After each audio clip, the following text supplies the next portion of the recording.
भी अपने seat scanner के कार्यक्रम में हम स्कैन करेंगे बिहार विधानसभा की फुलवारी विधानसभा सीट को। यहां के समीकरण क्या कहते हैं, यहां पर संभावनाएं किसके पक्ष में जो हैं वो दिखाई दे रही हैं, यहां पर चुनावी माहौल क्या नजर आ रहा है, समीकरण क्या बन रहा है, वो भी समझेंगे। हमारे साथ हमारे वरिष्ठ सहयोगी राकेश रंजन जी हमारे स्टूडियो से सीधा जुड़े हुए हैं, उनके पास चलेंगे। राकेश जी, फुलवारी विधानसभा सीट की हम बात कर रहे हैं। फुलवारी विधानसभा सीट पर इस बार के समीकरण क्या कुछ कहते हैं, क्या यहां पर चुनावी गणित समझ आ रहा है? देखिए, फुलवारी में जो चुनावी सीन अभी बन रहा है वो बहुत दिलचस्प बन रहा है और इसलिए इसे आप दिलचस्प कह सकते हैं कि जैसे आप एनडीए की बात कर लीजिए, उसमें एक पार्टी जेडीयू हुई। जेडीयू यहां से चुनाव लड़ेगा, इस बात की पूरी संभावना है, लेकिन जेडीयू की तरफ से दो दो दावेदार जो है वो आपको जनसंपर्क करते दिखेंगे। तो और दोनों कद्दावर नेता भी हैं, तो उनकी दावेदारी है। इसके अलावा इस सीट पर अभी भाकपा माले का कब्जा है, लेकिन आरजेडी से भी दावेदारी की जा रही है। तो ऐसे में जब सीटों का बंटवारा होगा तो महागठबंधन में ये सीट किसे जाती है, इसे लेकर भी दिलचस्पी है। हालांकि अगर ये भाकपा माले की सिटिंग सीट है तो वो छोड़ दे ऐसा दिखता नहीं है। दूसरी तरफ अगर आप एनडीए की बात करें तो यहाँ जेडीयू चुनाव लड़ेगा। यहाँ पर श्याम रजक के नाम की चर्चा हो रही है, लेकिन पिछली बार अरुण मांझी लड़े थे, वो भी जनसंपर्क कर रहे हैं। तो एक दिलचस्प स्थिति फुलवारी में बनती हुई दिख रही है। लेकिन फुलवारी के इतिहास में जाकर हम देखें कि आंकड़े हमें क्या कुछ समझाने की कोशिश कर रहे हैं, तो आप देखिएगा कि फुलवारी में जो पहला चुनाव हुआ था वो 1977 में हुआ था और तब जो है रामप्रीत पासवान फुलवारी के पहले विधायक जो है वो बने थे।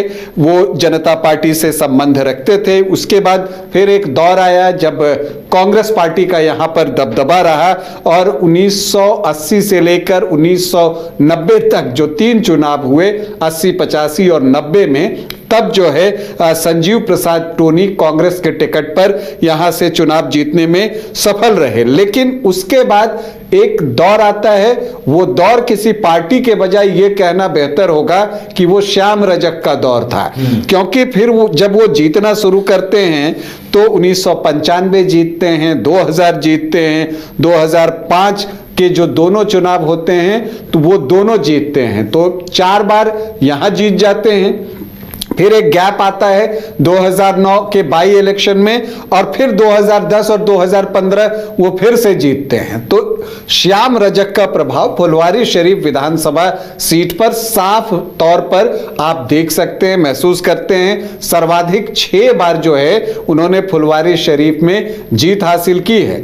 फुलवारी शरीफ में 1977 में पहला चुनाव हुआ और 2020 तक कुल 12 चुनाव हुए हैं उपचुनाव को मिलाकर, और उसमें से आधे पर जीत जो है वो श्याम रजक को मिली है। 6 बार जो है वो जीते हैं। संजीव प्रसाद टोनी को जो है वो 3 बार जो है वो जीत मिली है। अब अगर हम यहां पर देखें कि जो आखिरी 3 चुनाव यहां पर हुए उसमें क्या कुछ हुआ, तो उसको अगर आप देखिए तो 2010 में श्याम रजक जो है वो जेडीयू के टिकट पर यहां से चुनावी मैदान में उतरते हैं और उनके सामने जो है राजेश्वर माफ कीजिएगा उदय कुमार जो है आरजेडी के टिकट पर चुनाव लड़ रहे थे। उदय कुमार तब सिटिंग एमएलए थे, 2009 के उपचुनाव में उनको जीत मिली थी और वो आरजेडी के टिकट पर चुनाव लड़ रहे थे। हालांकि कांग्रेस ने भी प्रत्याशी दिया था और भाकपा माले का एक इंपैक्ट जो है वो आपको इस सीट पर शुरू से दिखता है। और 2010 से 2015 ये 2 चुनाव आप देखिए तो 5 से 7% का उनका भी वोट प्रतिशत है। तो 2010 में श्याम रजक जो है वो जीतते हैं 21,180 वोट से और उदय कुमार जो हैं आरजेडी के वो दूसरे स्थान पर रहते हैं, उनको 34.11% वोट आया था। और गोपाल रविदास जो हैं, अब माफ कीजिएगा जयप्रकाश पासवान जो हैं वो भाकपा माले के टिकट पर लड़ रहे थे, उनको लगभग 6% के आसपास वोट आया था। कांग्रेस को 2.5% से थोड़ा कम ही वोट आया था। तो यहां पर श्याम रजक को जीत मिलती है। फिर 2015 में महागठबंधन बन जाता है जेडीयू जेडीयू, आरजेडी, कांग्रेस मिलकर चुनाव लड़ रहे थे। तो यहां पर फिर से श्याम रजक जो है वो चुनावी मैदान में उतरते हैं। हालांकि वोट प्रतिशत में आपको कोई बहुत फर्क नहीं दिखेगा। 2010 में उनको 49% वोट आए थे, 49.75%। तो 2015 में भी 49.77% वोट आए और जो जीत है वो उनकी ज्यादा बड़ी हुई। और जो हम सेकुलर से यहां राजेश्वर मांझी चुनाव लड़ रहे थे उनको 25.5% के आसपास वोट आए, लेकिन भाकपा माले को फिर से लगभग 6% के आसपास वोट आए। जयप्रकाश पासवान वो तीसरे स्थान पर रहे और श्याम रजक 45,713 वोटों से चुनाव जीतते हैं। फिर 2020 आता है। 2020 से पहले श्याम रजक जो है वो जेडीयू छोड़ चुके थे।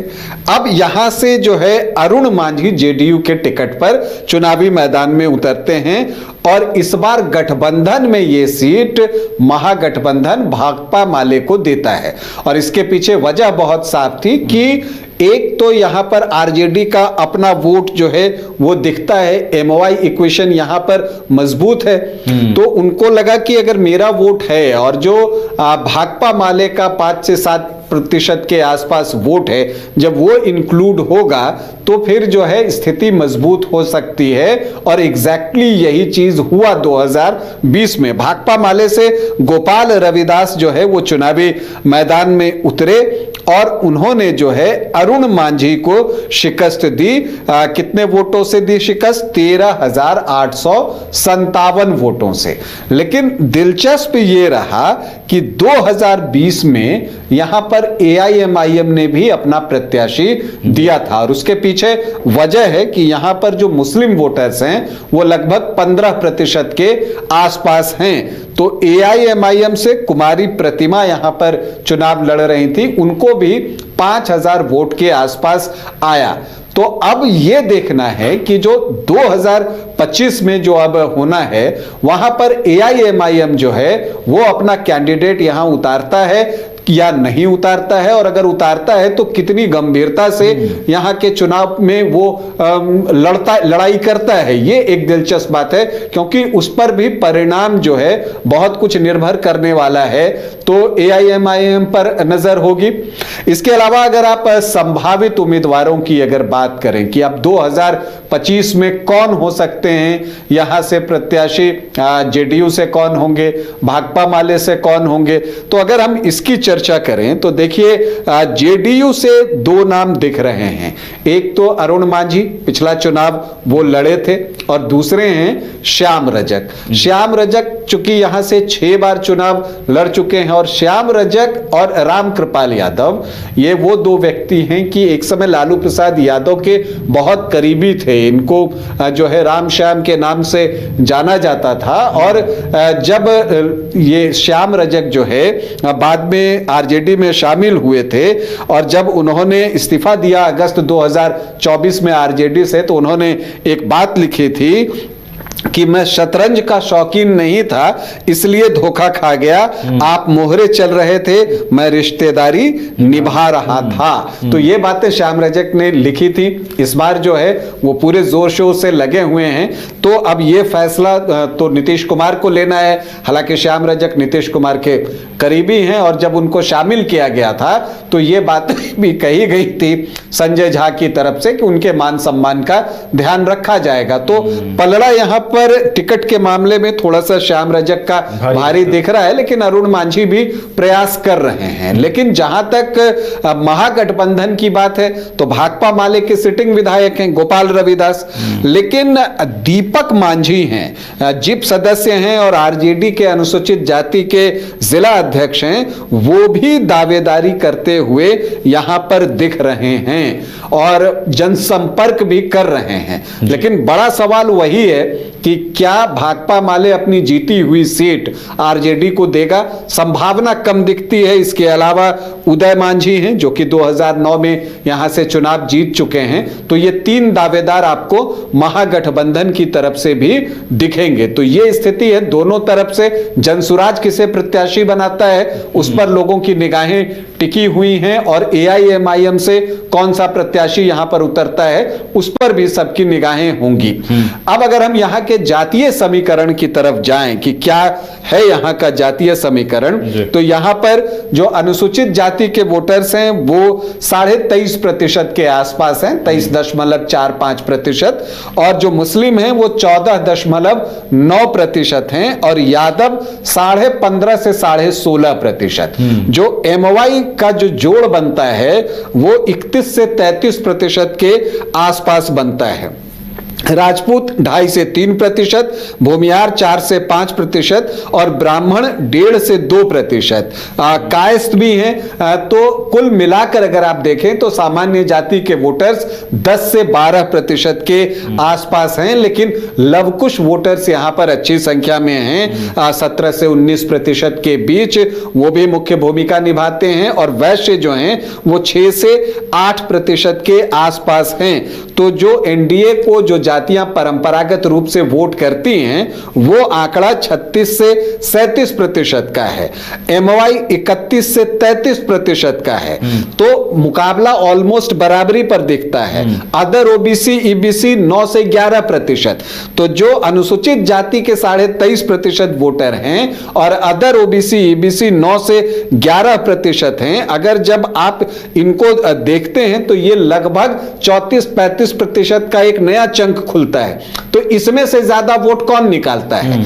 यहां पर भाकपा माले को थोड़ा सा लाभ होता है, क्योंकि उनकी पैठ जो है अनुसूचित जाति और ओबीसी ईबीसी जो पिछड़ी जातियां हैं वहां पर बनती हैं, और इसी का लाभ जो है पिछली बार यहां से गोपाल रविदास को मिला था।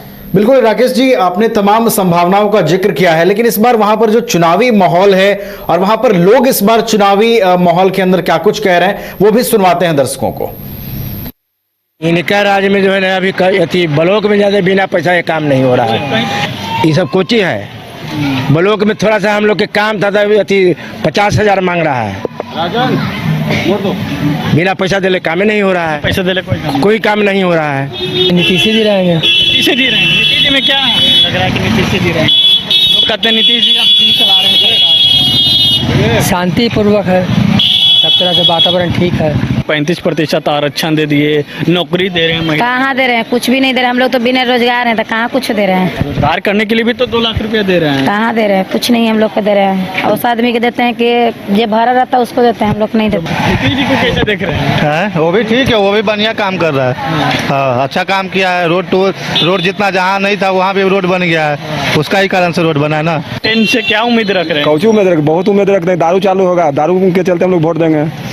प्रशांत किशोर के दारू चालू करेगा जिसको वोट देंगे। प्रशांत किशोर तो दारू चालू करने की बात कर रहे हैं। तो हमारी सरकार बन गई तो वोट देंगे। कोई कुछ करेगा, हम लोग लंटेन छोड़ कोई के वोट नहीं देंगे। बिहार में बाहर है नीतीश कुमार है। बिहार में बाहर है नीतीश कुमार। क्या नीतीश जी? नीतीश कुमार में जितना शांति व्यवस्था और विकास कार्य हुआ जो पिछले 20 साल में कभी नहीं हुआ था। बिहार में दारू बंदी है, सबसे बड़का बर्बादी तो ये है। अच्छा, दारू बंदी इसलिए बर्बादी कर रहे हैं नीतीश जी।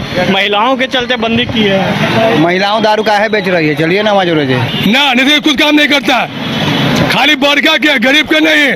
बड़का के लिए नहीं। हाँ, खाली बड़का के गरीब के नहीं करता। राशन मिलता है गरीब के, अब मिलता है बड़का के गरीब के मिलता है। गरीब का नहीं मिलता है, बड़का के। हम वोट नहीं देंगे। गरीब आदमी के कहा देते हैं? चाट में रहते, घर द्वार टूटल है, कुछ देवे न करे तो वोट दे के का करम? एक तो बने कोई के वोटे न दें, कोई के वोट नहीं ना दें, कोई के ना वोट है। इस बार लोगों को जो जिसका जमीन नहीं है उसको भी जमीन सरकार देती है और मकान। हाँ, सरकार जमीन दे ले, खाली वोट का के ये जीत जाम ना था, ये बिजनेस करम, वो बिजनेस करम, कुछ गरीब। पानी के बहुत दुख है। अच्छा, पानियों के बहुत दुख है। अभी तक कॉलोनी पास नहीं हुआ है। क्या विकास हुआ बिहार में? अपना विकास कर लिया, सबका हो गया विकास है। चलिए, तो बिहार में चुनावी माहौल है और चुनावी माहौल के बीच लोगों की ये प्रतिक्रियाएं हैं, सभी के अपने अपने दावे हैं, अपनी अपनी प्रतिक्रियाएं हैं और देखना है फुलवारी विधानसभा सीट पर इस बार बाजी एनडीए के हाथ लगती है या बाजी फिर से महागठबंधन की भाकपा मार ले जाती है।